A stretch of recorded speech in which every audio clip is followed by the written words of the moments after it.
Sa simula ng pelikula, dadalhin muna tayo sa taong 1972, eksakto sa gitna ng kagubatan sa Colombia. Doon, ipinapakita ang isang grupo ng cartel na pinamumunuan ni Pablo Escobar na negil-ilibing ng ilang bar aisles na naglalaman ng 200 milyong dolyar na pera.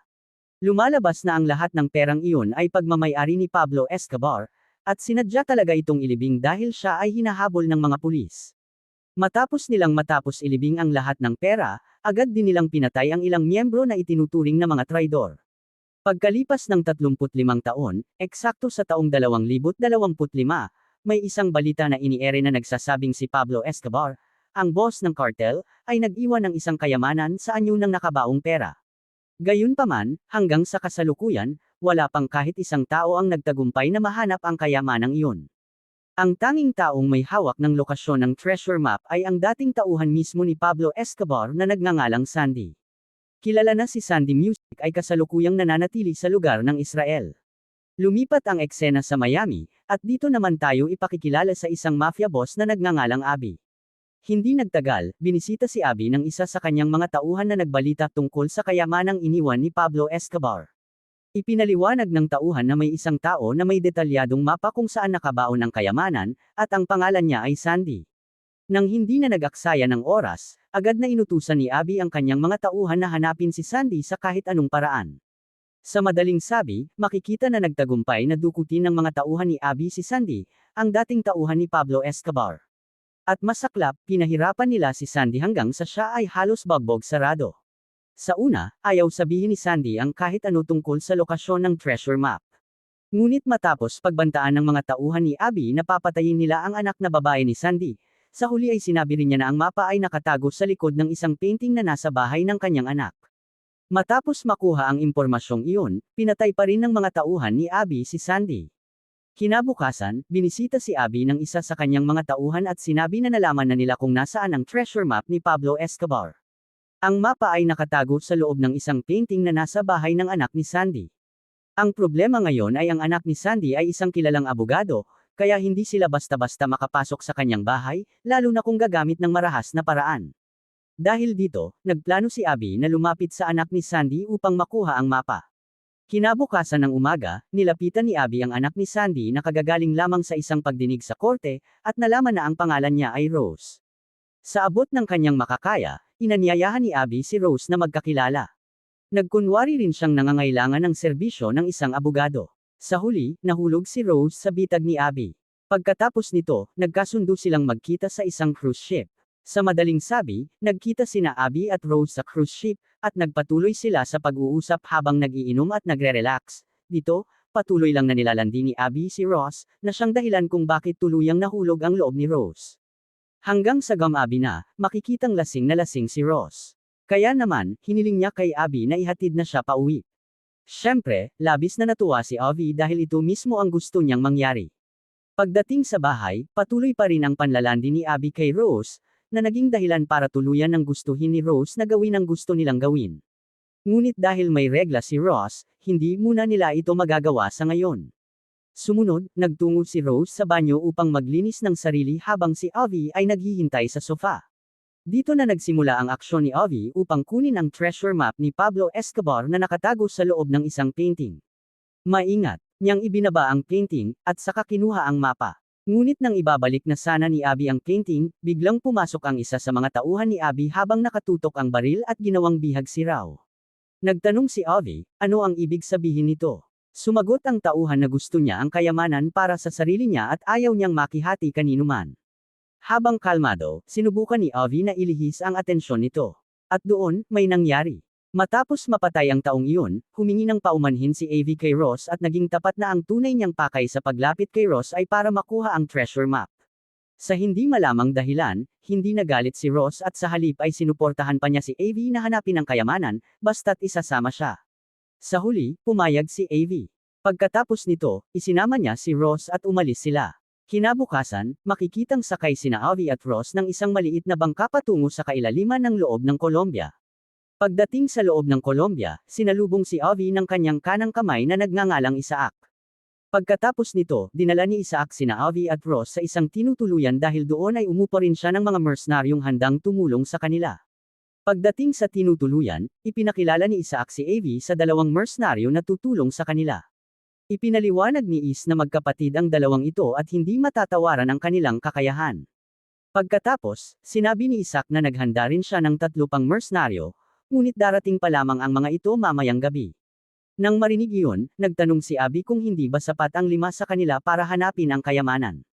Sumagot si Ezek, hindi sapat, dahil sa loob ng kagubatang iyon, may isa pang mafia na matagal na ring naghahanap ng kayamanan. Pagsapit ng gabi, nakipagkita si Abby sa 2 pang karagdagang mercenaryo na magiging bahagi ng kanilang grupo. Samantalang ang isa pang sundalo ay sasali pa lamang kinabukasan sa loob ng kagubatan ng Colombia. Dumating ang umaga, makikitang naglalakad na papasok sa kagubatan ng Colombia si Abby at ang kanyang grupo. Si Ross ang nag-iisang babae na kasama, kahit na siya ay isang abogado. Matapos ang mahabang paglalakad sa kagubatan, nagpasya si Abby at ang grupo na magpahinga sandali habang tinitingnan ang mapa. Hindi nagtagal, may isang ahas na nasa likuran ni Ross at handang manuklo. Ngunit bigla, lumabas na ang taong iyon ay isang mercenaryong inupahan ni Isaac na kaka-rating lamang. Ang pangalan ng sundalong ito ay Santiago. Sa puntong ito, umabot na sa 8 tao ang grupo ni Abby, at tila handa na silang harapin ang iba't ibang pagsubok. Ipinagpatuloy nila ang paglalakbay dahil malayo pa ang lokasyon na tinutukoy ng mapa. Maya-maya, biglang napalibutan sina Abby at ang grupo ng ilang sundalong Colombian. Ipinakilala nila ang sarili bilang mga forest ranger at hindi raw papayagan ang mga dayuhan na pumasok sa kagubatang iyon. Si Santiago, na bihasa sa lokal na wika, ay sinubukang makipag-usap sa kapitan ng grupo, ngunit nabigo ito at iginiit pa rin ng kapitan na umalis sila sa kagubatan. May isang sundalo pa na umabot sa puntong ginawang bihag si Raw mula sa likuran upang pilitin silang umalis. Ngunit lalo lamang nitong pinakulo ang dugo ni A, at dito na naganap ang sumunod na pangyayari. Matapos mapuksa ang grupong iyon ng mga sundalo, inutusan ni Avi ang 3 sa kanyang mga tauhan na hanapin kung nasaan ang base ng mga sundalong iyon. Sigurado si Avi na hindi totoong sundalo ang mga ito, kundi mga mafia na naghahanap din ng kayamanan ni Pablo Escobar. Sa puntong ito, naging 5 tao na lamang ang grupo ni Ai, at agad nilang ipinagpatuloy ang paglalakbay patungo sa lokasyon sa mapa. Hindi nagtagal, natagpuan ni Abby at ng grupo ang isang malinaw na ilog at nagpasya silang maligo muna. Samantala, ang 3 tauhan ni Abby na ipinadala kanina ay nagtagumpay na mahanap ang base ng grupong gustong magpaalis sa kanila. Lumabas na ang pinuno ng mga ito ay isang cartel boss mula sa Middle East na nagngangalang Jebol, na may balak din sa kayamanan ni Pablo Escobar. Halos 1 taon nang nananatili si Jebol at ang kanyang mga tauhan sa base na iyon, ngunit hindi pa rin nila natatagpuan ang kayamanan. Dito, nakita ng magkapatid na mercenaryo na kabilang sa grupo ni Abby, gamit ang binoculars, na isinama ni Jebol ang kanyang anak na lalaki na isa pang bata, bilang resulta, nagplano ang magkapatid na dukutin ang anak ni Jebol upang madali nilang mapabagsak si Jebol. Samantala, ang isa pa nilang kasama na kilala sa pangalang Nasser ay inatasan na pumasok sa base ni Jebol bilang isang tagasilbi upang mag-undercover. Bumalik ang eksena kina Avi at sa natitirang mga kasama, na nagpasyang magpahinga muna dahil papalalim na ang gabi. Ang plano ay ipagpatuloy ni Avi ang paglalakbay pagsapit ng madaling araw. Samantala, ang magkapatid ay nakarating na sa base ni Jebol upang isagawa ang pagdukot sa kanyang anak. Makalipas ang ilang oras, matagumpay nilang nadukot ang anak ni Jebol. Pagkatapos nito, kumuha sila ng litrato na ipapadala kay Nasser, ang kanilang kasamang kasalukuyang naka-undercover bilang tagasilbi. Sa likod nito, makikitang si Nasser ay nasa loob na ng base at nilapitan si Jebol na kasalukuyang nakikipag-usap.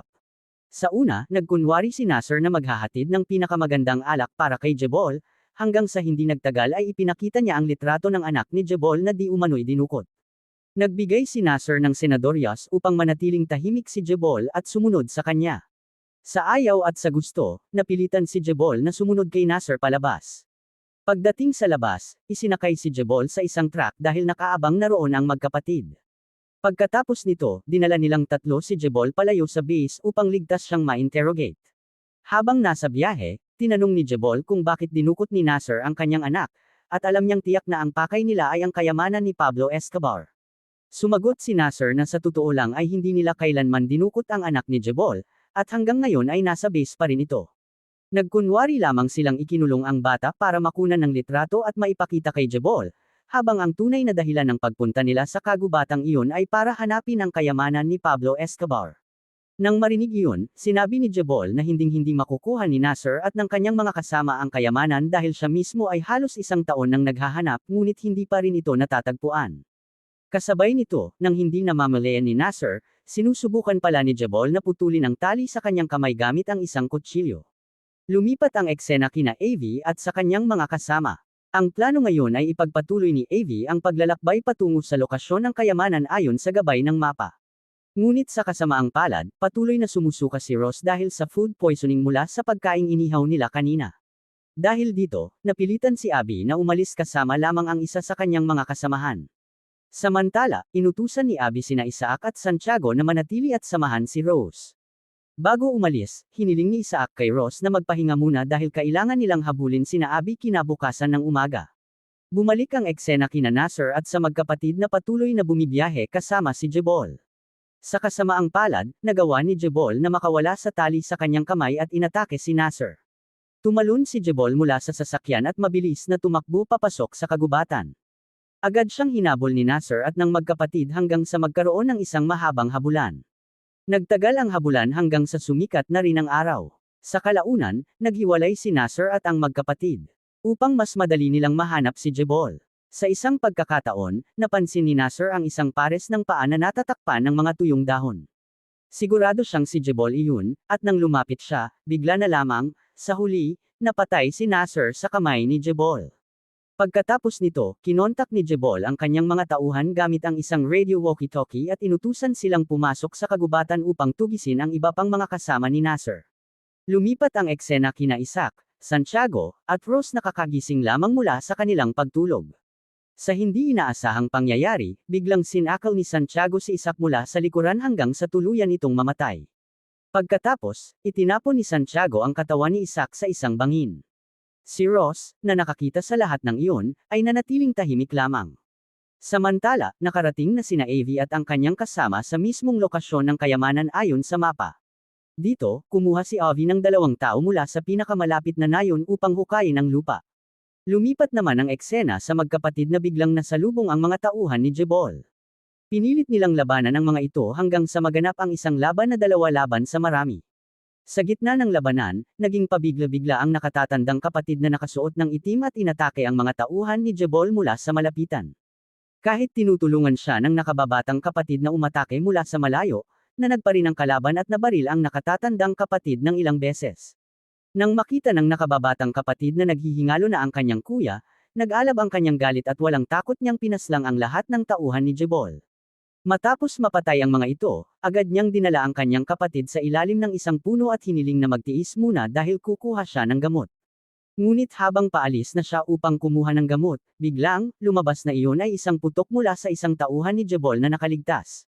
Sa huli, parehong namatay ang 2 magkapatid sa lugar na iyon. Pagkaraan ng ilang sandali, makikitang tinutulungan si Abby ng 2 lokal na residente at ng isa pa niyang kasamahan na mahukay ang lugar ng kayamanan. Ngunit sa halip na pera ni Pablo Escobar, ang nasa loob ng bar aisles ay pawang mga bungo lamang ng tao. Kasabay nito, biglang nagkaroon ng pagsabog na ikinamatay ng 2 lokal na residente na inupahan ni Ove. Hindi namatay si Ove, ngunit sa malas ay nakatapak siya sa isang mina na sasabog kapag gumalaw siya. Doon lamang napagtanto ni Avi na mula pa sa simula ay nabitag na sila ni Rose, dahil ang treasure map ay nagmula kay Rose. Inutusan ni Avi ang huli niyang kasamahan na tumakas bago sumabog ang minang kanyang tinatapakan. Sa una ay ayaw siyang iwan ng kasama, ngunit nang pagbantaan siya ni Avi na babarilan, napilitan din itong umalis at iniwan si Avi mag-isa. Sa kabilang banda, mula sa malayo, nakita ni na Ross at Santiago ang pagsabog at sila ay napangiti lamang dahil iyon pala ang kanilang plano. Matagal nang magkakilala sina Rose at Santiago, at mula pa sa simula ay pinagplanuhan na nila ang lahat. Sumunod, tinulungan sila ng mga lokal na residente upang hukayin ang tunay na kayamanan ni Pablo Escobar. Nangako sina Rose at Santiago na ibibigay ang lahat ng pera sa mga lokal na residente dahil sa hirap ng kanilang pamumuhay. Ibinunyag din na sina Rose at Santiago ay isang mayamang mag-asawa at hindi na talaga nila kailangan ang kayamanan. May isang flashback sa simula ng pelikula kung saan hinahabol si Sandy, ang ama ni Rose, ng mga tauhan ni Abby upang agawin ang treasure map.